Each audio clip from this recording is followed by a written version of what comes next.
Halo Sobat Sehat semua, Assalamualaikum warahmatullahi wabarakatuh. Salam jumpa kembali dengan saya Sugito di channel Berbagi Sehat, channel edukasi dan motivasi seputar asam lambung, anxiety psikosomatis.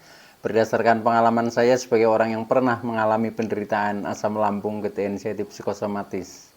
Harapan saya khususnya kepada teman-teman yang masih dalam penderitaan asam lambung, anxiety psikosomatis, setelah menonton video ini akan dapat tersugesti dan termotivasi untuk dapat cepat sembuh. Saya bisa sembuh, insya Allah teman-teman pasti juga bisa sembuh. Badai pasti berlalu. Baiklah teman-teman, pada kesempatan kali ini saya akan berbagi seputar asam lambung, anxiety psikosomatis dengan topik cara menjaga agar tidak gampang kumat. Baiklah teman-teman ya, sebelum saya lanjutkan, tolong yang belum subscribe channel ini klik subscribe dan loncengnya supaya teman-teman tidak ketinggalan konten video-video berikutnya. Dan jika suka klik like, lalu bagikan ke sosial media teman-teman. Semoga bermanfaat buat kita semua.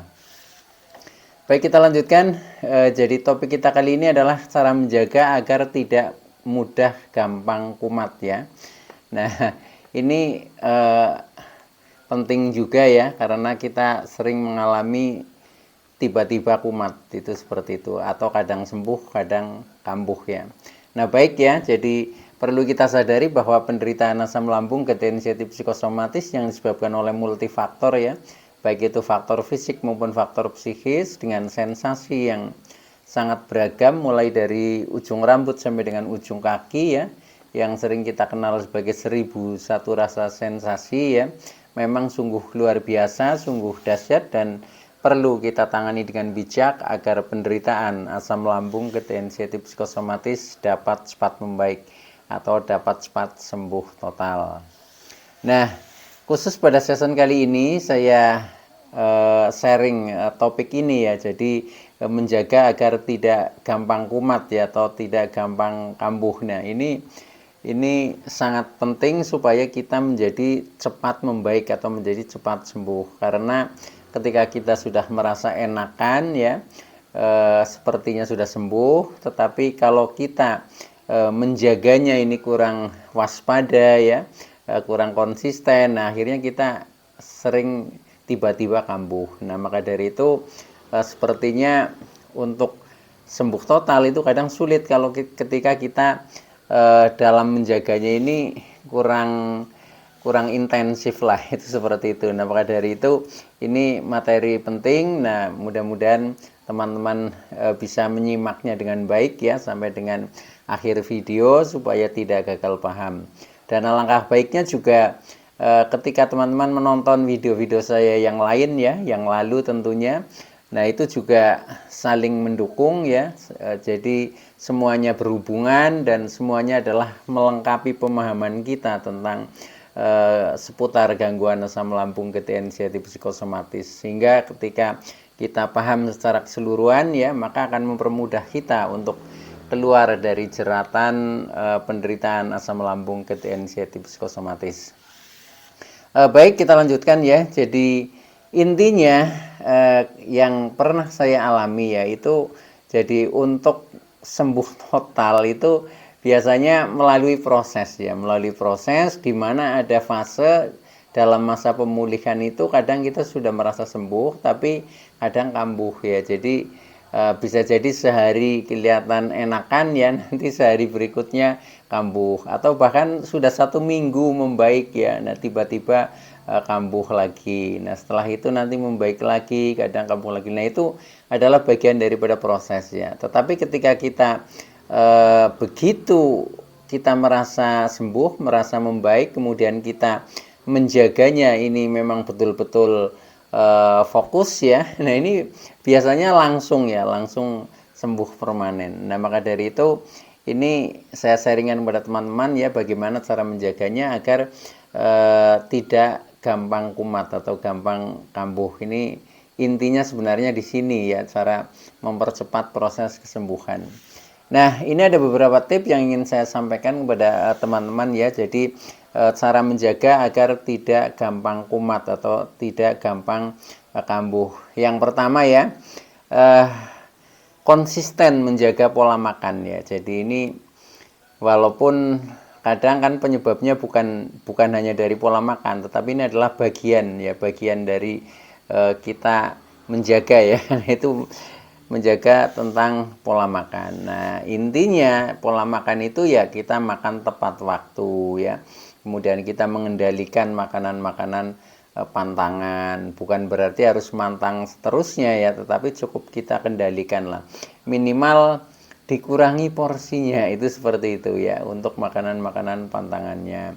Nah, termasuk kita juga harus mengingat nilai gizi atau makanan yang sehat disesuaikan dengan kondisi kita yang punya riwayat asam lambung ketensiatif psikosomatis. Dengan seperti itu nanti dari faktor makanan itu akan menjadikan kita lebih nyaman ya ketika itu pilihannya tepat ya. Jadi makanan ketika pilihannya tepat itu bisa berfungsi sebagai obat ya, itu seperti itu ya. Karena di dalam mindset kita itu tanamkan saja bahwa makan itu untuk sehat ya. Rezeki adalah makanan itu adalah rezeki yang harus kita syukuri dan kita nikmati, itu seperti itu. Jadi jangan terlalu istilahnya takut terhadap pantangan ya. Pokoknya kita ya biasakan saja makan normal seperti itu ya. Ini ketika kita sudah membaik itu seperti itu. Karena apa? Karena tujuan kita juga untuk normal kembali ya, itu ya. Jadi yang pertama adalah tipnya menjaga pola makan yang baik gitu. Kemudian yang kedua, supaya tidak gampang kumat ya atau tidak gampang kambuh, yaitu rajin gerak badan ya atau olahraga ya. Nah, olahraga ringan yang dulu sering saya lakukan itu adalah hanya jalan kaki teman-teman ya. Jadi jalan kaki itu paling mudah dan bisa dilakukan kapan saja, di mana saja itu. Di lingkungan sekitar rumah tidak apa-apa, keluar jalan juga bagus ya, itu seperti itu. Pokoknya lakukan saja. Nah itu saya lakukan dulu itu 30 menit tiap hari ya, mau pagi boleh, sore boleh. Jadi sewaktu-waktu lah itu bisa dilakukan, yang penting tubuh kita itu bergerak ya, karena memang tubuh kita disetting untuk bergerak ya. Dengan kita rajin olahraga, contohnya itu jalan kaki, itu nanti menjadi memperlancar ya, memperlancar sirkulasi darah ya, sirkulasi oksigen ya. Nah, akhirnya tubuh kita menjadi jauh lebih sehat, itu seperti itu. Nah, kemudian tip yang ketiga ya, yaitu jaga istirahat yang cukup ya. Jadi istirahat itu usahakan cukup, yaitu sekitar 7 sampai 8 untuk tidur lah, istilahnya seperti itu. Nah, itu kalau saya membagi waktu itu dengan istilah 8-8-8 ya. Jadi 8 jam untuk bekerja, 8 jam untuk relaksasi, dan 8 jam untuk istirahat atau tidur, itu seperti itu. Itu kurang lebihnya ya, tetapi paling tidak yang mendekati itulah. Tapi ketika sewaktu-waktu istirahat kita kurang, itu juga tidak perlu cemas ya. Misalkan kita tidur hanya 5 jam ya, 4 jam, itu juga nggak apa-apa kalau memang hanya sekali-kali ya, sekali-kali mungkin sedang ada acara atau apa, itu juga nggak masalah ya. Yang penting di pikiran kita itu jangan menjadi momok lah, jangan kita takut karena itu ya. Jadi sebenarnya kita mampu saja kok. Kadang yang menjadikan kita menjadi cemas itu karena doktrin pikiran kita sendiri ya, karena kita sudah punya doktrin katakanlah tidur harus 7 atau 8 jam. Nah, itu seperti itu yang kadang ini menghukum diri kita sendiri. Jadi itu sifatnya idealnya seperti itu. Tapi sewaktu-waktu kurang juga nggak apa-apa, itu seperti itu.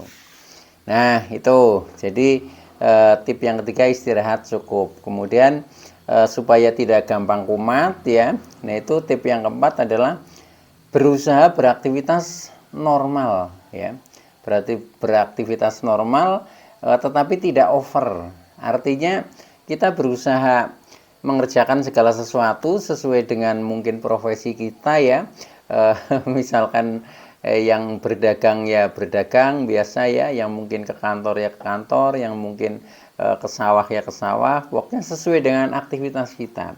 Itu kita coba saja, kita lakukan, tetapi jangan berlebihan. Nah ini artinya jangan berlebihan itu menyesuaikan dengan kondisi kita ya, kondisi tenaga dan mental kita. Kalau memang kita sudah merasa lelah ya, itu ya istirahat dulu, itu seperti itu caranya. Tetapi ini bagus sekali untuk melatih kita supaya lebih cepat normal kembali, karena tujuan kita kan ingin sembuh menjadi normal seperti sedia kala lah, seperti itu. Nah itu maka buat teman-teman yang masih istilahnya takut beraktivitas ya, contohnya takut keluar rumah, takut bepergian jauh, itu nggak apa-apa, coba saja ya. Jadi ini memang harus melalui proses seperti itu, jadi memang harus kita latih ya. Bahkan untuk awal-awal itu sedikit memaksa ya, sedikit memaksa tidak apa-apa, termasuk ketika keberanian kita belum tumbuh ya, istilahnya ada pendamping lah, ada pendamping atau teman atau keluarga, itu juga secara mental kita menjadi lebih berani ya, akhirnya kita menjadi lebih kuat, itu seperti itu. Nah tip yang berikutnya yang ke-5 ya, kemudian kita secara psikisnya ya, kita berusaha positive thinking, jadi berpikir positif ya. Berpikir positif itu berpikir yang baik-baik ya, berpikir yang baik-baik, yang tidak menakut-nakuti diri kita sendiri ya, itu seperti itu. Pokoknya hal-hal yang bagi kita itu membesarkan hati lah. Nah itu yang perlu kita pikirkan, hal-hal seperti itu ya, yang membuat kita menjadi bahagia, yang membuat kita menjadi lebih semangat. Nah itu hal-hal seperti itu ya. Jadi jangan apa-apa itu dipikir tetapi ujung-ujungnya negatif ya. Contohnya tentang penderitaan kita ya, contohnya wah jangan-jangan tidak sembuh, jangan-jangan nanti kambuh ya, jangan-jangan mendekati kematian, itu jangan berpikir seperti itu. Kalau bisa hal itu lupakan saja, termasuk sensasi ketika itu muncul ya, entah itu rasa apa, nah itu juga kalau bisa cuek saja ya, cuek, masa bodoh ya, itu harus seperti itu ya, seolah-olah tidak ada rasa apa-apa lah, itu hal yang biasa ya. Sebenarnya mau merasa sakit atau tidak itu tergantung interpretasi pikiran kita ya. Kalau memang di pikiran kita itu sudah siap menerima apapun yang terjadi ya, istilahnya kita mensyukuri apa adanya, nah semuanya itu akan kita terima ya. Kalau kita sudah menerima, contohnya sensasi itu nanti akan lenyap sendiri teman-teman. Lenyap itu ya menghilang ya, jadi sifatnya itu seperti itu. Tetapi semakin kita menolak ya, contohnya mengeluh, nah itu yang akan menjadi semakin timbul. Itu yang saya rasakan seperti itu. Maka buat teman-teman ya, kita siap menerima saja lah, kita menerima apa adanya, kita syukuri dengan ikhlas, dan nanti semua sensasi itu akhirnya akan lenyap dengan sendirinya. Itu ya, itu berpikir positif. Nah kemudian yang ke-6, kita juga berusaha afirmasi positif ya. Afirmasi positif itu memberikan kata-kata semangat untuk diri kita ya, yang menjadikan berbesar hati. Contohnya ya, asam lambung itu tidak berbahaya ya, asam lambung bukan penyakit, asam lambung hanya gangguan biasa. Itu seperti itu ya. Saya baik-baik saja, saya tidak apa-apa, faktanya saya sehat walafiat. Nah itu selalu tanamkan dan tepukan di dalam dada kita ya. Nanti kita secara mental ini menjadi lebih berani, menjadi lebih kuat ya. Nah akhirnya kita menjadi cepat bangkit teman-teman ya, itu seperti itu. Dan bagi yang sudah membaik, nah itu ya akan menjadi tidak gampang kumat, jadi semakin baik gitu ya, jadi semakin hari semakin sehat, semakin hari semakin damai ya, semakin hari semakin bahagia ya, itu seperti itu prosesnya ya itu. Nah itu jadi afirmasi positif ya, itu penting. Nah kemudian tip yang berikutnya ya, yang ke-7, ini cara menjaga supaya tidak gampang kumat, yaitu mensyukuri apa adanya teman-teman.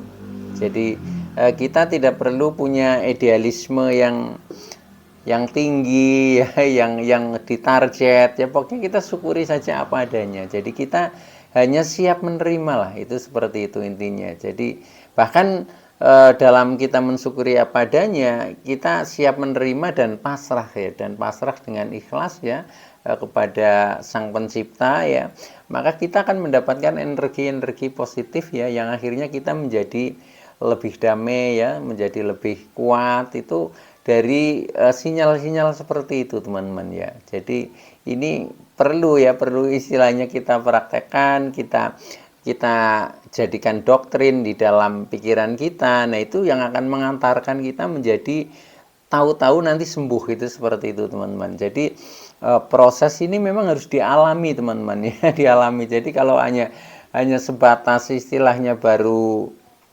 teori, baru bisa ngomong, itu belum apa-apa ya. Tetapi ketika kita sudah melalui proses berulang-ulang, kemudian kita terapkan ya, nah itu nanti hasilnya akan kita rasakan sendiri ya. Itu bisa dicoba, itu seperti itu. Yang saya rasakan juga seperti itu ya, itu. Nah, itu jadi mensyukuri apa adanya, itu yang ketujuh ya. Kemudian yang kedelapan yaitu banyak sedekah teman-teman ya. Banyak berbagi lah istilahnya seperti itu ya. Karena apa? Dari perilaku-perilaku seperti itu ya, itu akhirnya kan kembali kepada diri kita sendiri. Ketika kita banyak berbagi itu sama saja kita melepaskan segala sesuatu ya, termasuk melepaskan emosi-emosi kita, melepaskan pendaman-pendaman negatif yang selama ini kita rasakan, kita gem, itu nanti akan berkurang teman-teman ya, melalui kita banyak berbagi atau banyak sedekah ya. Nah, ini tidak hanya yang bersifat materi, tetapi bersifat non materi pun bisa ya. Jadi contohnya kita punya ilmu ya berbagi ilmu, kita punya pengalaman berbagi pengalaman, mungkin kita rajin silaturahmi sosial dan lain sebagainya. Nah, itu nanti kita tahu-tahu itu menjadi lebih damai teman-teman ya. Jadi ada kepuasan tersendiri itu ketika kita bisa berbagi, artinya hidup ini menjadi lebih bermanfaat ya, lebih bermanfaat, otomatis kita menjadi istilahnya berarti lah hidup ini. Nah, disitulah nanti ketenangan ya, kemudian kepuasan jiwa itu akan tumbuh ya. Nah, dengan adanya ketenangan, kepuasan jiwa tumbuh, nanti tahu-tahu ya, yang namanya anxiety, psikosomatis itu akan menghilang dengan sendirinya. Tetapi tanpa didesak dengan hal-hal seperti itu untuk menumpanginya, yaitu menjadi semakin kuat ya, bahkan ajik seperti itu saja ya itu. Nah, maka dari itu ini perlu kita budayakan ya, khususnya ketika kita memang dalam proses pemulihan, itu seperti itu. Nah, baik ya, itu yang kedelapan, jadi banyak berbagi atau banyak sedekah ya, itu seperti itu. Nah, kemudian yang ke sembilan ya, ini kita selalu bisa mengendalikan diri. Contohnya kita belajar sabar ya, apa-apa itu tidak terburu-buru ya, artinya dalam kesadaran ya, kemudian juga tidak emosional. Nah, ketika kita sudah bisa sadar diri ya, ini emosional juga akan terkendali, pikiran akan terkendali. Jadi kesadaran ini adalah ibaratnya remnya jiwa teman-teman ya. Jadi untuk mengontrol ya, itu kita harus berusaha sadar diri ya. Dengan sadar diri nanti segala sesuatu khususnya yang bersifat psikis ini akan terkendali. Nah, ketika itu terkendali ya sudah, diri kita ini sebenarnya damai ya, sebenarnya hidup ini adalah damai ya, dan orang lain di sekitar kita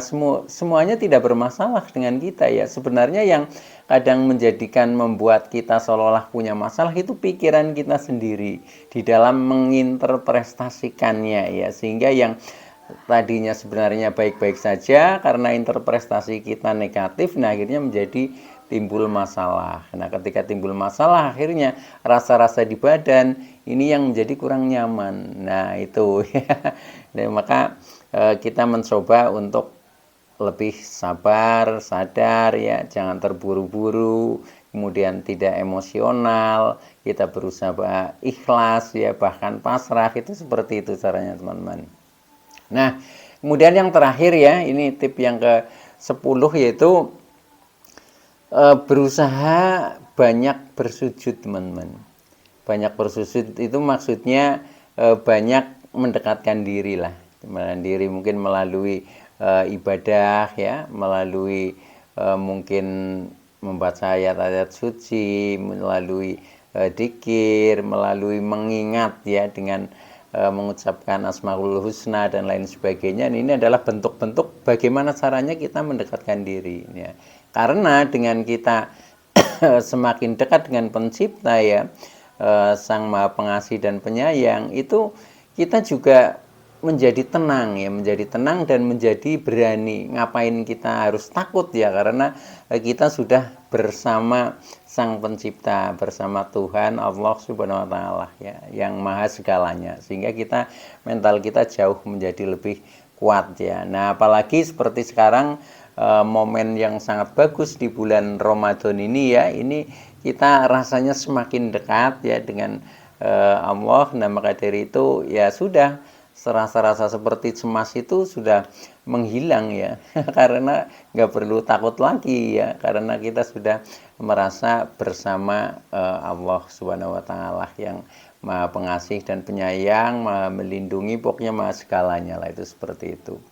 Baik ya teman-teman, itu dulu yang bisa saya sampaikan ya. Kurang lebihnya mohon maaf ya. Terima kasih atas like, subscribe, serta komennya.